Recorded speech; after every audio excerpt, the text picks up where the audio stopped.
Se alguém perguntasse para você, ou pedisse para que você fizesse um ranking das igrejas onde há a manifestação do poder de Deus, quais igrejas você colocaria nesta lista? Se alguém perguntasse para você, na sua igreja, há a manifestação do poder de Deus, o que você responderia e quais seriam os critérios que você utilizaria para falar sobre o poder de Deus na igreja de Cristo? Se nós formos para a internet, para as redes sociais, nós veremos as coisas mais estranhas acontecendo debaixo do nome do poder de Deus. Você encontrará pessoas realizando coisas estranhas, coisas que você veria mais provavelmente em um centro de umbanda do que dentro de uma igreja. Você verá pessoas, sob a desculpa dizendo que é a manifestação do poder de Deus, pessoas dialogando com pessoas supostamente possuídas por algum espírito maligno. Você encontrará pessoas dançando, pulando, tudo isto sob a desculpa da presença e da manifestação do poder de Deus. E quando você vai conversar ou argumentar contra, muitos falarão, não, o que está acontecendo em nosso meio são coisas que aconteciam na igreja primitiva. E o que nós iremos observar hoje diante desta palavra, é sobre o que caracteriza o poder de Deus na sua igreja. O que é uma igreja cheia do poder de Deus? Se você prestou atenção durante a leitura, você notará que os versículos 12 e 16, essa passagem, ela começa falando sobre muitos sinais e prodígios eram feitos entre o povo, e lá no final do versículo 16, de que doentes, atormentados por espíritos imundos, todos eram curados. Essa passagem, ela inicia falando sobre a operação de sinais e maravilhas, e ela termina falando sobre pessoas sendo curadas e libertas do poder de espíritos malignos. Então, diante disso que está sendo colocado aqui, nós precisamos olhar para o que estava acontecendo na igreja primitiva e o que ainda hoje acontece na igreja do nosso Deus. Nós temos acompanhado aqui nas pregações e temos visto desde o início do capítulo 1, uma igreja que começou com a descida do Espírito Santo com 120 membros, depois com o primeiro sermão de Pedro, 3.000 membros foram adicionados àquela igreja, depois de Pedro na presença do Sinédrio, 5.000 membros, e nós chegamos em mais uma passagem onde fala que havia crescimento na igreja de Deus. Mas o que está falando aqui? Será que as coisas que nós vemos descritas nesse texto são as mesmas coisas que nós devemos esperar hoje na igreja de Cristo? Será que hoje é que nós devemos esperar os mesmos sinais e prodígios que eram realizados? E veja o que está sendo dito no versículo 16. Não era que apenas alguns eram curados, mas que todos eram curados. Quando lemos o livro de Atos, nós precisamos ter em mente que a igreja, ela está passando por um período de transição. A transição da antiga aliança para a nova aliança. E nós vemos que coisas especiais aconteceram durante esse período para autenticar a mensagem das pessoas que estavam pregando. E nós vemos que o nosso texto ele começa dizendo de que muitos sinais e prodígios eram feitos entre o povo pelas mãos dos apóstolos. Quando nós olhamos sinais e prodígios da palavra de Deus, nós precisamos ter em mente de que nada nas Escrituras, ou nenhum desses sinais, eles aconteciam por acaso, mas tinham um propósito muito claro.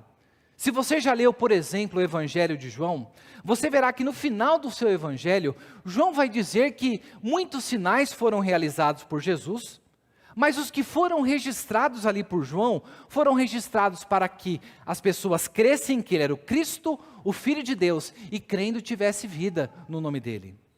Nós vemos também no livro de Hebreus, naquela carta que o pastor mandou para aquela igreja, dizendo que quando ele ali está apresentando a superioridade de Jesus Cristo sobre os anjos, nós vemos que ele nos mostra que, olha, se o juízo de Deus se manifestou sobre aquelas pessoas que não creram no testemunho que foi dado, quanto mais nós escaparemos se nós negligenciarmos tão grande salvação da mensagem que nos foi entregue pelo Senhor, por meio de sinais, prodígios e vários milagres distribuídos pelo Espírito Santo, segundo a sua vontade. Vemos isso lá em Hebreus, no capítulo 2. Nós vemos então que nas Escrituras, estes sinais tinham um propósito claro, de apontar para Cristo Jesus, de apontar para a grande salvação e a grande manifestação do poder de Deus que estava sendo realizado naquele momento. E agora observe, esses sinais e esses prodígios que eram feitos grandiosos, que eram feitos que rompiam os acontecimentos da vida ordinária, eles não eram realizados por quaisquer pessoas. Quais eram os instrumentos, ou quais foram os instrumentos que Deus utilizou, segundo a sua soberania, para a realização desses milagres? Nós vemos que o texto nos diz que muitos sinais e prodígios eram feitos entre o povo pelas mãos dos apóstolos. Veja, Deus em sua soberania escolheu que a manifestação especial dessa sua graça, ela fosse realizada pela vida daquelas pessoas que conviveram com Jesus, que testemunharam a sua ressurreição, e eles não foram realizados por quaisquer discípulos.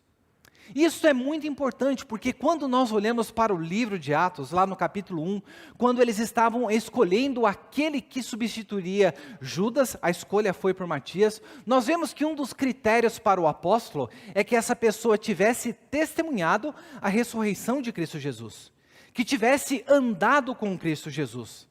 Nós vemos que Paulo foi alguém que também testemunhou a Cristo Jesus, muito embora não tenha convivido e andado com ele, mas o critério para um apóstolo, para alguém ser um apóstolo, é que essa pessoa tivesse convivido com Cristo Jesus.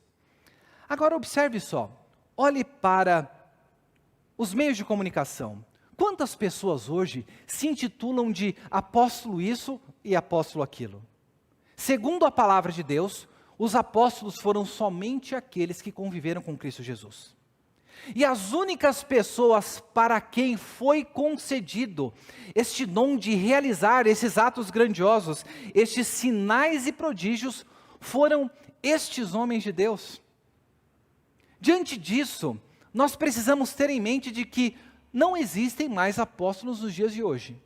Eu não sou um apóstolo, o pastor não é um apóstolo, e as pessoas que por aí se dizem apóstolos, que operam sinais e maravilhas, essas pessoas estão fazendo isso por conta e risco, mas o que a palavra de Deus está nos colocando é que somente aquelas pessoas foi dispensada esta graça para que o nome de Deus ele fosse glorificado. Veja, isso não significa dizer que Deus não opera milagres nos nossos dias. Nós não podemos ser cessacionistas no sentido de impor uma limitação ao Deus que é todo poderoso, todo soberano e realiza todas as coisas conforme o conselho da sua vontade. Hoje, se Deus quiser usar uma pessoa para orar para alguém aqui na igreja, para que essa pessoa seja curada, para que essa pessoa, alguma coisa de extraordinário aconteça na sua vida, Deus ele faz isso ainda hoje. Mas o que nós não podemos dizer é que nós ou que algum ser humano detém o poder de realizar milagres. Mas nós começamos dizendo aqui sobre o que caracteriza uma igreja cheia do poder de Deus. Nós vemos aqui que esta igreja cheia do poder de Deus, ela era caracterizada por sinais e prodígios feitos pelos apóstolos entre o povo. Mas se os apóstolos ficaram para aquela época, o que é que sobra para nós hoje? Será que não há nada de grandioso, nenhum milagre para ser realizado no nosso meio? Nós vemos que este texto, alguns milagres que eles saltam aos nossos olhos.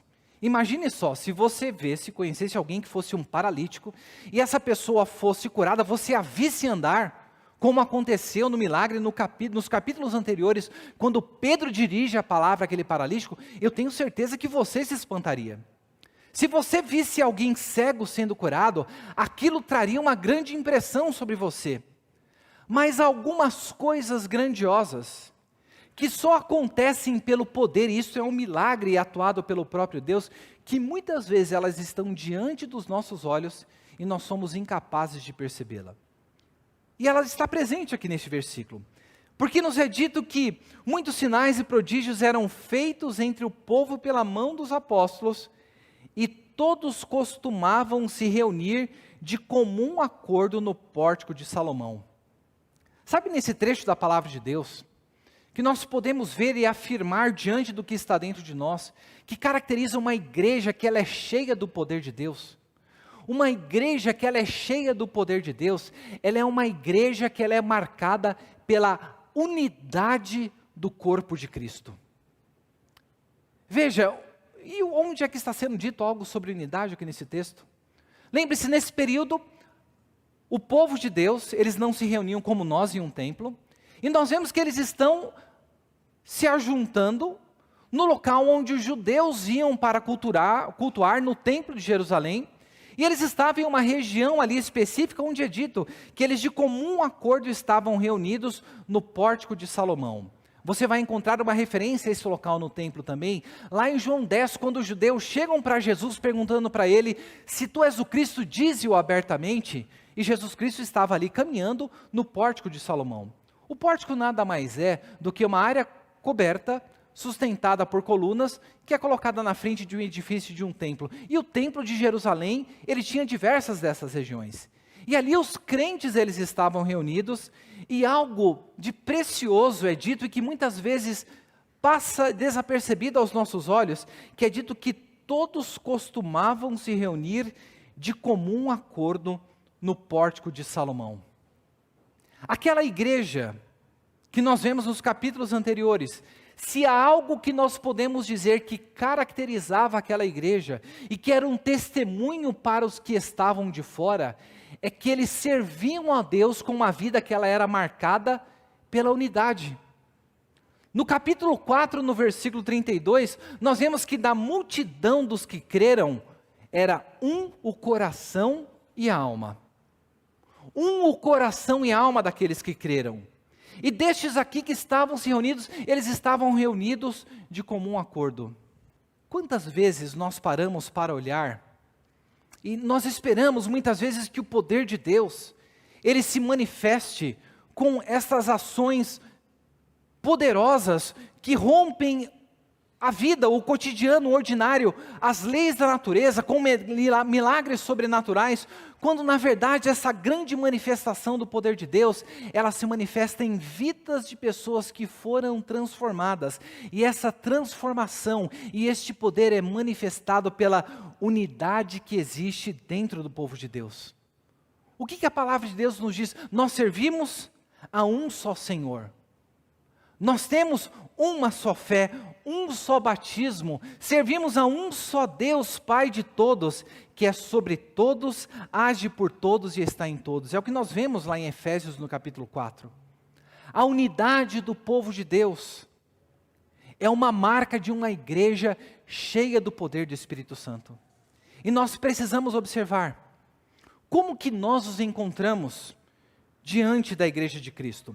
Nós somos pessoas que temos promovido a unidade dentro do corpo de Cristo, porque um dos grandes problemas que sempre ameaçou a igreja foi o rompimento da unidade. Nós vemos aqui no capítulo anterior, nós vemos essa unidade sendo ameaçada por meio de um casal que, querendo ter uma visão boa entre as pessoas, eles mentiram para os apóstolos sobre uma propriedade que eles haviam vendido, e o juízo de Deus veio sobre a vida deles. Quando nós olhamos para a igreja de Corinto, nós vemos que aquela igreja ela estava dividida porque uns se diziam de Apolo, uns se diziam de Paulo, outros se diziam de Cristo. Nós vemos que havia um partidarismo e divisão dentro da igreja. E o grande problema é que muitas vezes nós não vemos a manifestação do poder de Deus na igreja, é porque nós não vivemos uma vida de unidade. E a unidade é algo que marca a vida de pessoas que foram transformadas pelo poder do Evangelho. Então, uma igreja cheia do poder de Deus é uma igreja, sim, onde a unidade se manifesta, e essa unidade, ela é patente a todos.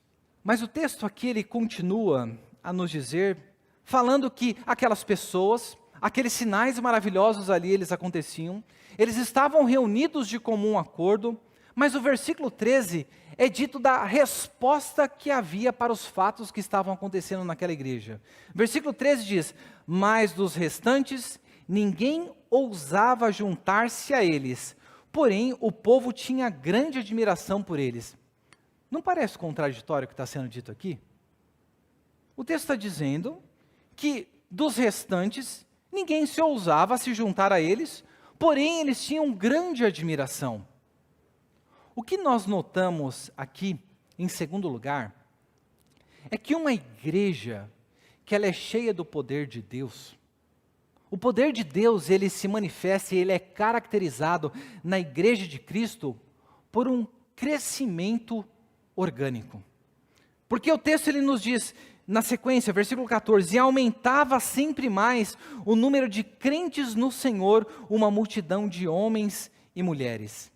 Imagine só se a igreja de Jundiaí fosse a igreja lá dos tempos de Atos 2, né? O que teria acontecido no domingo passado aqui na igreja? Imagine como seria o clima hoje. Imagine que duas pessoas, Ananias e Safira, fossem membros aqui da igreja, eles teriam sido sepultados, mortos. Eu imagino que a popularidade não seria uma propaganda muito boa para a igreja. Eu creio que muitas pessoas, elas até arriscariam a não estar presente aqui no culto hoje por conta das coisas que aconteceram. Isso daqui nos faz pensar, porque o texto está falando sobre crescimento da igreja, que o que é que atrai as pessoas para a igreja? O que nós precisamos fazer? O que as pessoas muitas vezes pensam que precisa ser feito para que as pessoas venham para a igreja? Se você for buscar em muitos movimentos, você vai notar que há um movimento crescente entre os cristãos, que eles buscam desenvolver a sua eclesiologia, a sua doutrina da igreja, pautando-se por uma igreja que ela é mais sensível àqueles que estão buscando a igreja. Uma igreja que ela não é tão agressiva em sua mensagem. Uma igreja em que as portas são alargadas para que a pessoa não se sinta tão constrangida com aquilo que muitas vezes é colocado de maneira direta na palavra de Deus. Imagine como que isto seria nos tempos de Atos. Não foi o que nós vimos. Nós vimos que o que aconteceu naquela igreja é que por conta do cuidado de Deus com aqueles crentes, Deus ele manifestou o seu juízo sobre a vida daquele casal para que temor viesse e pureza estivesse no centro da sua igreja. E o que nós precisamos fazer para que a igreja do nosso Senhor cresça? Nós não temos de fazer nada, porque a palavra de Deus ela está nos dizendo que quem traz o crescimento para a igreja é o nosso próprio Deus. Mas algo aqui é dito sobre as pessoas que elas muitas vezes simpatizam com a igreja, mas não permanecem na igreja. E é dito, mais dos restantes, ninguém ousava juntar-se a eles. Quando nós paramos para observar essa palavrinha restantes, nós vemos que é uma palavra que é usada nas Escrituras para se referir àqueles que não fazem parte da igreja de Cristo. Quando Jesus Cristo ele contava as suas parábolas, nós vemos que o próprio Lucas registrou lá no capítulo 8, que ele disse o seguinte, olha, para vocês é dado de vocês conhecerem o reino de Deus. Jesus Cristo contava as parábolas, interpretava as parábolas para os seus discípulos, para que eles tivessem um conhecimento sobre o reino de Deus. Mas para os de fora, olha o que Jesus Cristo disse. Às vezes a gente pensa que as parábolas eram um jeito que Jesus Cristo usava para falar, para ser mais popular, para ser mais claro para as pessoas. Mas Jesus Cristo em Lucas 8:10 diz para que essas pessoas, para o que estão de fora, eles vendo, eles não vejam, e que ouvindo, eles não entendam. E ele diz isso, que aos demais as parábolas são contadas dessa maneira. Então aqui o que Lucas ele está nos mostrando é que havia pessoas que observavam aquilo que estava acontecendo, e aquelas pessoas elas até admiravam o que estava acontecendo naquelas pessoas, mas é dito que elas não ousavam juntar-se a eles. Por que será que essas pessoas não ousavam juntar-se a eles? Onde esses crentes estavam reunidos? Eles estavam reunidos no pórtico de Salomão. Se ele se ajuntasse com aqueles cristãos, o que havia acontecido com Pedro e João em momentos anteriores? Eles haviam sido levados ao sinédrio. Então aquelas pessoas tinham medo sim de serem perseguidas. Mas a coisa que mais atemorizava é que eles haviam visto o que havia acontecido naquela igreja. E aquelas pessoas estavam cientes de que, para estar na igreja de Cristo, não dá para você estar de qualquer jeito. É uma coisa muito perigosa você estar no meio dessas pessoas, porque vejam só, aquele casal, eles venderam uma posse e eles só deixaram de dar uma parte ali, e eles caíram mortos no culto, no momento em que eles estavam reunidos.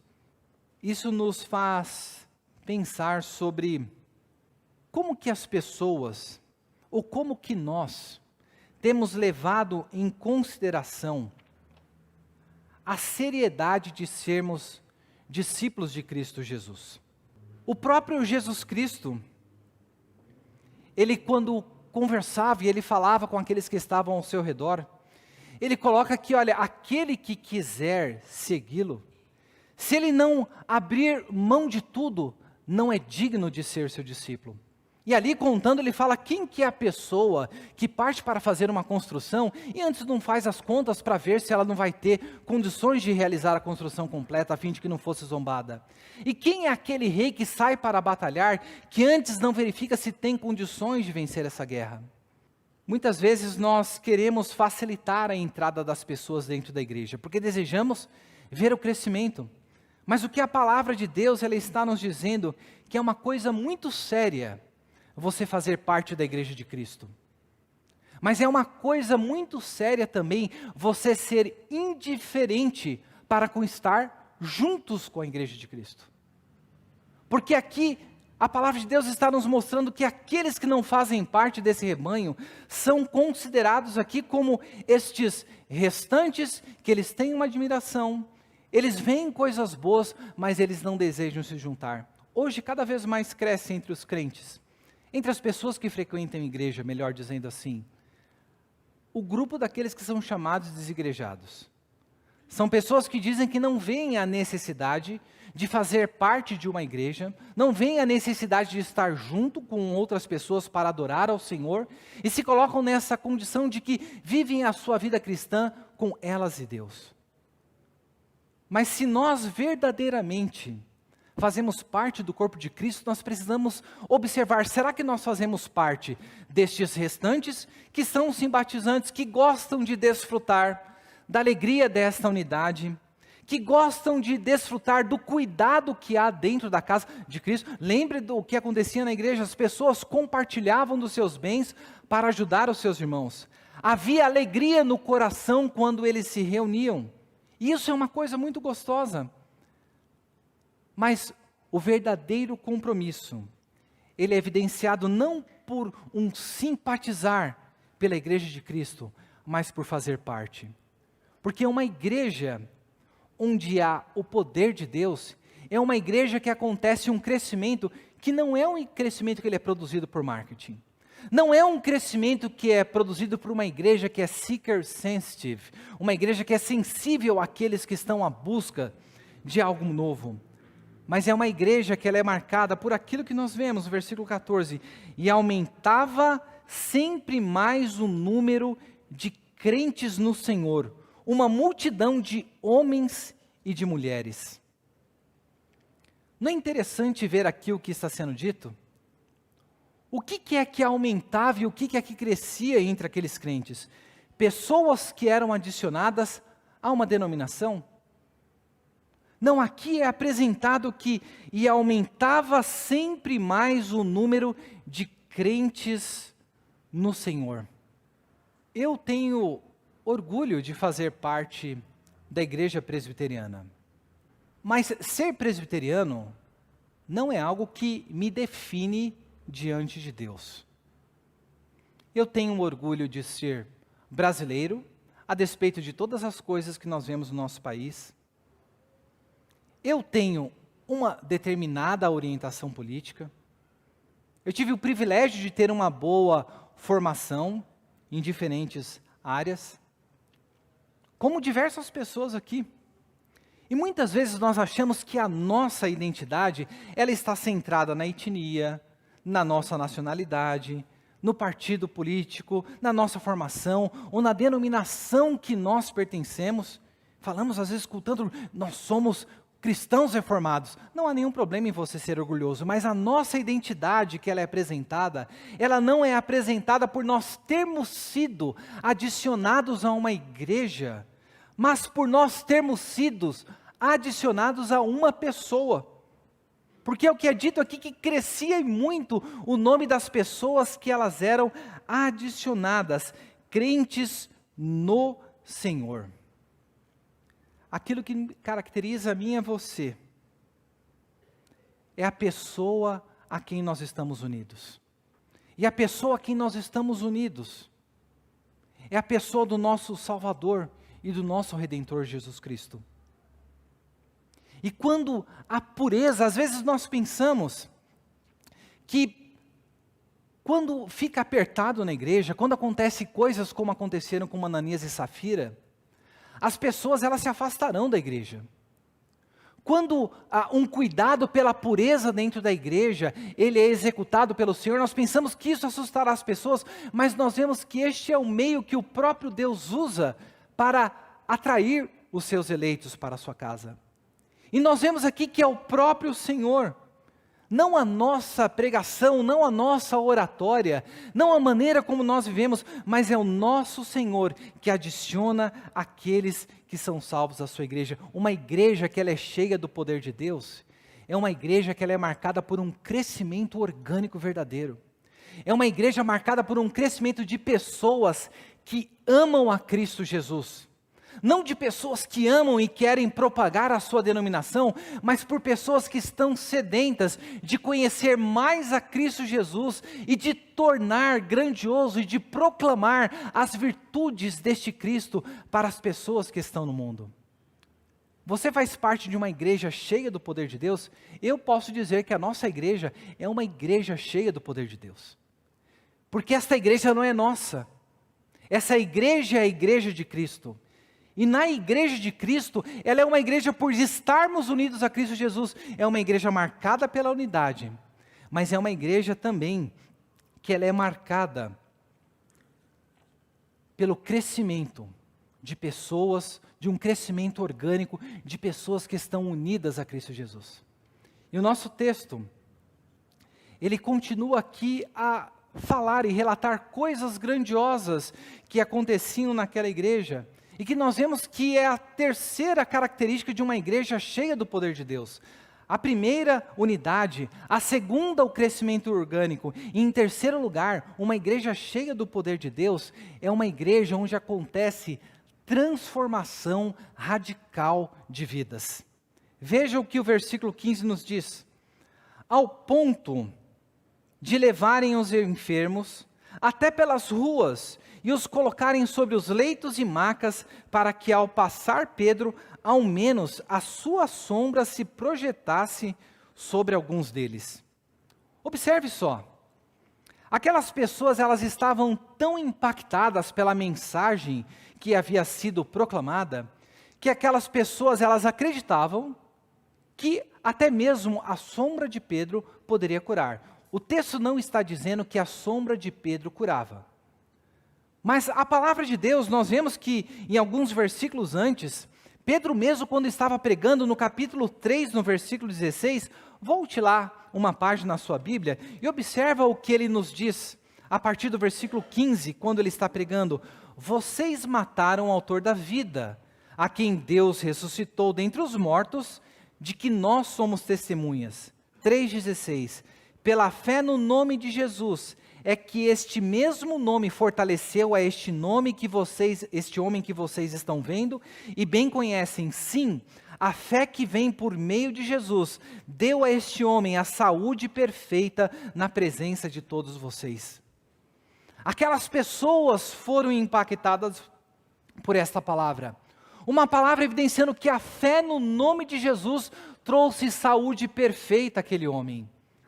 E não é de estranhar quando nós vemos o próprio Lucas dizendo, no capítulo 8, sobre a mulher que tinha aquele problema de saúde de fluxo sanguíneo, Nós vemos que ela havia gastado todas as suas posses com os médicos, buscando cura para a sua doença, até que um momento, Jesus Cristo estava passando por aquele local e em meio à multidão, ela toca nas vestes de Jesus, e Jesus Cristo ali para e diz que virtude dele havia saído quem o havia tocado.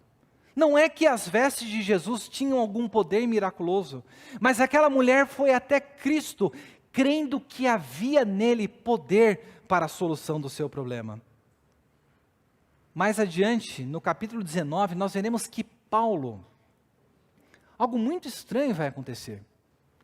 É dito lá no capítulo 19, que grandes sinais aconteciam ao ponto das pessoas pegarem lentos e aventais do uso pessoal de Paulo. E o que acontecia quando essas pessoas colocavam sobre enfermos e sobre pessoas possuídas por espíritos malignos? Ali é dito, enfermidades fugiam e espíritos malignos eram expulsos das pessoas por conta destes lenços e aventais que eram de uso pessoal do Paulo. Será que esses instrumentos, eles tinham algum poder em si mesmo? Nós vemos aqui a manifestação destas curas especiais por mão dos apóstolos, mas o meio pelo qual isto era realizado é pela fé no nome poderoso de Cristo Jesus. Nós estamos aqui nessa noite. Cada um de nós necessita de alguma transformação no nosso viver. E a palavra de Deus, ela está nos mostrando que da mesma maneira como acontecia na igreja primitiva, da mesma maneira Deus não mudou a sua maneira de agir. Tudo aquilo que nós precisamos ter fé no Senhor a quem nós servimos. E dentro desta nossa teologia, nós sabemos muito bem que Deus, na sua soberania, Ele poderá atender ou poderá não atender a nossa oração. Mas tudo aquilo que nós precisamos é como aquelas pessoas, crer que em Cristo há poder para a transformação dos nossos problemas. O texto ele continua aqui dizendo no versículo 16, vinha também muita gente das cidades vizinhas de Jerusalém, levando doentes e atormentados por espíritos imundos, e todos eram curados. O que está evidenciado aqui é a autenticação de que aqueles apóstolos, eles estavam pregando pelo poder que Deus havia concedido a eles. E o mais maravilhoso de tudo isso era observar que todas as pessoas que iam até eles, todas que estão registradas aqui, e todos eram curados. Agora eu pergunto para vocês, todas as pessoas são curadas hoje? Quantas pessoas nós já oramos e essas pessoas não foram curadas? Meu pai, quando ele estava enfermo de câncer, nós oramos, crendo no Senhor, ele cria que o Senhor poderia curá-lo, mas o Senhor não curou. Então, como que isto se relaciona com as nossas vidas no dia de hoje? Nós muitas vezes pensamos que o maior milagre que pode acontecer na nossa vida, que a maior transformação radical que pode acontecer em nós, é o aleijado andar, é o cego ver, é o mudo falar, mas nós deixamos de atentar que o maior milagre que pode acontecer na vida de uma pessoa, é essa pessoa ser trazida da morte espiritual para a vida eterna diante da presença de Cristo Jesus. Uma igreja onde o poder de Deus se faz presente, é uma igreja onde acontece uma transformação radical daqueles que estão ali presentes. E essa transformação radical é uma transformação que ela é marcada por mudança de vida, por novas atitudes. E da mesma maneira como antes todos eram curados, no Novo Testamento, em Romanos capítulo 10, nós ouvimos que todo aquele que invocar o nome do Senhor será salvo. A palavra de Deus deixa isso muito claro. Todo aquele que invocar o nome do Senhor será salvo. Mas ela ali nos diz que como essa pessoa vai invocar em quem não creu? Como ela vai crer se ela não ouviu? Como ela ouvirá se não há quem pregue? E como pregará se não há quem envie? Nós vemos que a pregação vem pelo ouvir, a salvação, ela vem pelo ouvir a pregação do Evangelho. E no local, no corpo onde o poder de Deus se faz presente, todo aquele que clama pelo nome do Senhor será salvo. Você já clamou pelo nome do Senhor? Porque se você necessita de uma transformação radical na sua vida, a palavra de Deus nos deixa isso claro, que todo aquele que clamar e crer em Cristo Jesus pela pregação do Evangelho que lhe for trazida, esta pessoa será salva. Esta pessoa terá a sua vida transformada radicalmente pelo poder do Evangelho. Porque onde o poder de Deus se faz presente, é um local onde é um corpo, onde a unidade é evidenciada, onde o crescimento orgânico está presente. E onde, como nós vemos aqui, vidas são radicalmente transformadas. Mas como acontece na sequência do livro de Atos, nós vemos que todo grande crescimento, todo crescimento dentro da igreja, essas operações maravilhosas do nosso Deus, elas são marcadas por uma oposição que se segue. E nós vemos que no versículo 16 é dito que vinha muitas pessoas de outras cidades. Então as pessoas estavam vindo das cidades para Jerusalém e levando as pessoas para serem transformadas. Mas veja só, o que Jesus Cristo havia dito para aqueles seus discípulos no capítulo 1? Que desceria poder do alto sobre eles, eles seriam cheios do Espírito Santo e eles seriam testemunhas deles em Jerusalém, em Judeia, Samaria, até os confins da terra. O propósito de Deus para a sua igreja nunca foi que a igreja ficasse vivendo aquela vida perfeita e harmoniosa aqui em Jerusalém. Esta unidade, este crescimento, essa transformação deveria ser espalhada pelo mundo. E o que nós veremos na sequência, que estes crentes, eles não deixaram Jerusalém até que a perseguição viesse até eles. É o que nós veremos no próximo domingo. Mas, diante do que nos foi colocado aqui, nós precisamos olhar para a igreja de Cristo com os olhos da fé. Nós precisamos pedir para que o Espírito de Deus, ele abra os olhos do nosso coração para que nós possamos contemplar as coisas grandiosas, os milagres grandiosos que Deus está realizando no nosso meio. E como nós vimos aqui, a unidade do corpo de Cristo é um milagre, é algo que só pode acontecer pela ação sobrenatural de Deus. E se eu estou vivendo uma vida que não é caracterizada por essa unidade, eu preciso questionar, será que eu estou unido a Cristo Jesus? Será que eu tive um verdadeiro conhecimento de Cristo? Será que eu fui unido a Ele? Porque numa igreja onde o poder de Deus está presente, as pessoas elas não são adicionadas a uma denominação, mas elas são adicionadas a uma pessoa. Elas são unidas a Cristo Jesus. E esta igreja é uma igreja onde vidas são transformadas radicalmente pelo poder do Evangelho. Que o nosso Deus, Ele venha transformar a nossa visão sobre a sua igreja. Que Ele venha nos ajudar a contemplar o seu grande poder que tem se manifestado no nosso meio, a fim de que com nossas vidas nós possamos glorificar o nome dEle e que os perdidos, aqueles que ainda hão de ser salvos, venham ser atraídos e venham juntamente conosco glorificar o nome do nosso Senhor Jesus Cristo.